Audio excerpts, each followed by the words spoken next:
ഇന്ന് ഞാൻ നിങ്ങളുമായി സംസാരിക്കാൻ ആഗ്രഹിക്കുന്ന വിഷയം സമ്പൂർണ്ണ ബൈബിൾ എത്ര പേർ പൂർണ്ണമായും വായിച്ചിട്ടുണ്ടാകും? ഒരുപാട് പേര് വായിച്ചിട്ടുണ്ടാകും, അറിയാം. ഇന്നത്തെ വിശുദ്ധ കുർബാനയിൽ പ്രസംഗത്തിനിടയിൽ അച്ഛൻ ചോദിച്ച ക്വസ്റ്റ്യനാണ്, സമ്പൂർണ്ണ ബൈബിൾ മുഴുവനും വായിച്ചവർ കൈ ഉയർത്താൻ പറഞ്ഞു. ഞാനും കൈ ഉയർത്തി, കാരണം ഞാൻ മുഴുവനും വായിച്ചിട്ടുണ്ട്. ഇപ്പോഴുമല്ല, പഠിക്കുന്ന സമയത്ത്, ഡിപ്ലോമയ്ക്ക് പഠിക്കുന്ന സമയത്താണ് ഞാനത് വായിച്ചു തീർത്തിരുന്നത്. അന്ന് അതിൻ്റെ ഒരു കാരണം എന്ന് പറയുന്നത്, അന്ന് ഇടവക പള്ളിയിൽ ധ്യാനം നടത്തിയിരുന്ന കാനപ്പള്ളി അച്ഛൻ ധ്യാനത്തിൻ്റെ ഇടയിലുള്ള ഏതോ ഒരു ദിവസം അച്ഛൻ ചോദിച്ചു, സമ്പൂർണ്ണ ബൈബിൾ മുഴുവനും വായിച്ചവർ കൈ ഉയർത്താൻ പറഞ്ഞു. ആരും ഉണ്ടായിരുന്നില്ല. അച്ഛൻ പറഞ്ഞു, അടുത്ത വർഷം ഞാൻ ധ്യാനിപ്പിക്കാൻ വരുമ്പോൾ നിങ്ങൾ വായിച്ച് തീർക്കും എന്ന് ഉറപ്പുള്ളവരെന്ന് കൈ ഉയർത്താൻ പറഞ്ഞു. ഒരു 7th സ്റ്റാൻഡേർഡ് പെൺകുട്ടി മാത്രമാണ് ഉയർത്തിയിരുന്നത്. അച്ഛൻ വീണ്ടും ചോദിച്ചു, ശ്രമിക്കും, വായിച്ച് തീർക്കാൻ ശ്രമിക്കും എന്നുള്ളൊരു കൈ ഉയർത്താൻ പറഞ്ഞപ്പോൾ ഞാൻ കൈ ഉയർത്തിയിരുന്നു. അതുപോലെ തന്നെ 1 year കഴിഞ്ഞപ്പോൾ ഞാനത് വായിച്ച് തീർത്തിരുന്നു. അച്ഛൻ ധ്യാനം നടത്തി. അന്നും 5 ദിവസം കടന്നുപോയി. പക്ഷേ അച്ഛൻ ഇതിനെക്കുറിച്ച് അച്ഛൻ ചോദിച്ചില്ലായിരുന്നു. അതുകൊണ്ട് വായിച്ചു തീർന്നിട്ടുണ്ടായിരുന്നു. പിന്നീട് ഇന്നിപ്പോൾ അച്ഛൻ അതിങ്ങനെ പള്ളിയിൽ ചോദിച്ചപ്പോൾ എനിക്കൊരു സന്തോഷമായി.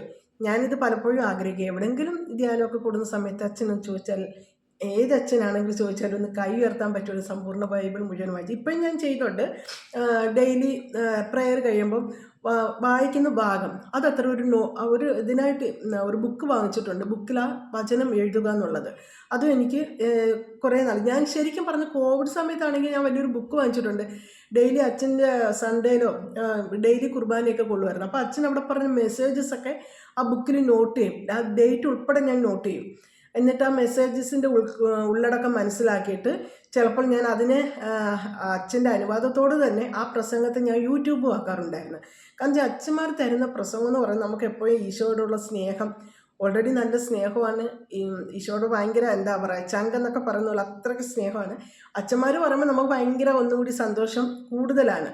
അപ്പോൾ ഇതെല്ലാം കേട്ട് അച്ഛന്മാർ പിന്നെ പറഞ്ഞാൽ നമ്മൾ നന്മയുടെ കാര്യങ്ങളാണ്. ആരോടും ഒരു അസൂയ അല്ലെങ്കിൽ ആരോടും ഒന്നും പാടില്ല, ആരും അവഗണിക്കാൻ പാടില്ല, എല്ലാവരുടെ ഉയർച്ചയിൽ സന്തോഷിക്കുക. ഇത് തന്നെയാണ് എൻ്റെയും പോളിസി എന്ന് പറയുന്നത്.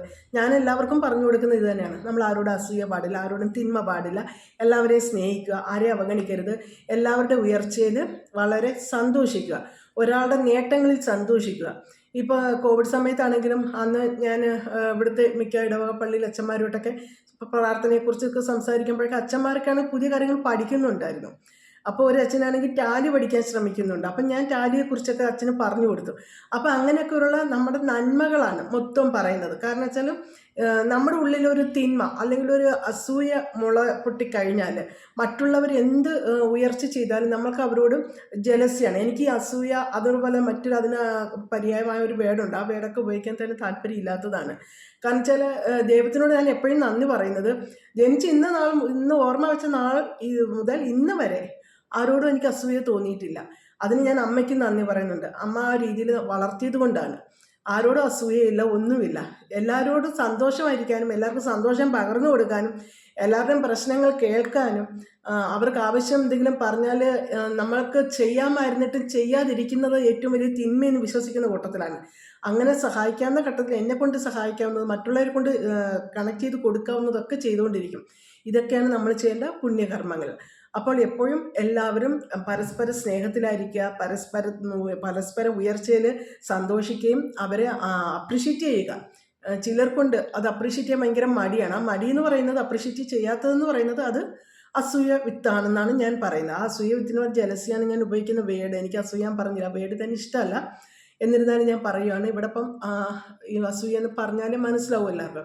അതുകൊണ്ട് ആരുങ്ങളുടെ ഹൃദയങ്ങളിൽ അങ്ങനെ ഒരു സാത്താൻ വസിക്കുന്നുണ്ടെങ്കിൽ അതിനെ പിഴുതു മാറ്റിയിട്ട് മറ്റുള്ളവരുടെ ഉയർച്ചയിൽ അവർക്കൊപ്പം സന്തോഷിക്കുകയും ആനന്ദിക്കുകയും ചെയ്യുമ്പോൾ ദൈവം സന്തോഷിക്കും, സ്വർഗം സന്തോഷിക്കും. പിന്നെ മറ്റൊരു കാര്യം കൂടി അച്ഛൻ പറഞ്ഞു, നമ്മൾ ഈ ഭൂമിയിൽ വന്നിട്ട് വർഷങ്ങൾ ഇത്രയായി അല്ലേ, നമ്മൾക്ക് വേണ്ടിയിട്ട് ഓരോന്ന് ചെയ്യുന്നുണ്ട്, നമ്മളുടെ കാര്യങ്ങൾക്ക് ഓടുന്നുണ്ട്, എല്ലാം ചെയ്യുന്നുണ്ട്. പക്ഷേ ഈ സമ്പൂർണ്ണ ബൈബിൾ മുഴുവനും വായിക്കാൻ നമ്മൾ ഈ ഭൂമിയിൽ ജീവിച്ചിരിക്കുന്ന സമയങ്ങൾ വളരെ കൂടുതലാണ്. ഒരു പ്രാവശ്യം വായിക്കാൻ, നമ്മൾ ഇതൊന്നും വായിക്കാതെ നമ്മുടെ മരണശേഷം നമ്മൾ എങ്ങോട്ടാണ് പോകുന്നത് നമുക്കറിയാം. അവിടെ ചെല്ലുമ്പോൾ നമ്മൾ മുഴുവൻ ബൈബിൾ വായിച്ചില്ല എന്ന് അവിടെ ചെന്നിരുന്നിട്ട് ആലോചിച്ചിട്ട് കാര്യമില്ല. അപ്പോൾ ഇവിടെ ഇരുന്ന് ഇപ്പോൾ മുതൽ കുറേച്ച് ഭാഗങ്ങളാണെങ്കിലും, ഇനിയും ഭൂമിയിൽ കുറച്ച് നാൾ ജീവിക്കുന്നുണ്ടല്ലോ, 1-2 വർഷം കൊണ്ടായെങ്കിലും സാവകാശം വായിച്ച് വചനം ഉൾക്കൊണ്ട് വായിക്കുക. പൂർണ്ണമായും സമ്പൂർണ്ണ ബൈബിൾ വായിച്ചു കഴിഞ്ഞാൽ എനിക്ക് തോന്നുന്നത് അവരിൽ എപ്പോഴും ദൈവം വസിക്കുന്നതുകൊണ്ട് മറ്റാരോടും ഒരു ദ്രോഹമോ ഒരു അസൂയയോ ഒരു മറ്റൊന്നും തോന്നില്ല. അവരുടെ മനസ്സ് എപ്പോഴും സന്തോഷം നിറഞ്ഞതായിരിക്കും. നിങ്ങൾ ശ്രദ്ധിച്ചിട്ടില്ലേ, ഈ സന്തോഷം നിറഞ്ഞ മനസ്സിനെ കാണുമ്പോൾ പറയാം അവർക്ക് എപ്പോഴും ആരോട് സംസാരിച്ചാലും പ്രത്യേകിച്ച് ഒന്നുമില്ല, പോസിറ്റീവ് എനർജി. അതാണ് ഒരു പോസിറ്റീവ് വൈബ്. അടുത്ത് ചെന്ന് കഴിഞ്ഞാൽ നമുക്കും ആ ഒരു പോസിറ്റീവ് വൈബ് മനസ്സിലാക്കാൻ സാധിക്കും. അതേസമയം ഇതുപോലെ നെഗറ്റീവുള്ള മനസ്സുകാർ നമ്മുടെ അടുത്ത് വന്നാൽ നമ്മൾക്ക് അവരുടെ മുഖത്തു നിന്ന് വായിച്ചെടുക്കാൻ സാധിക്കും, അവരുടെ വോയിസിൽ നിന്ന് വായിച്ചെടുക്കാൻ സാധിക്കും ആളൊരു നെഗറ്റീവാണെന്ന്. അപ്പം ബി പോസിറ്റീവ്, എല്ലാവരെയും സ്നേഹിക്കുക. Thank you.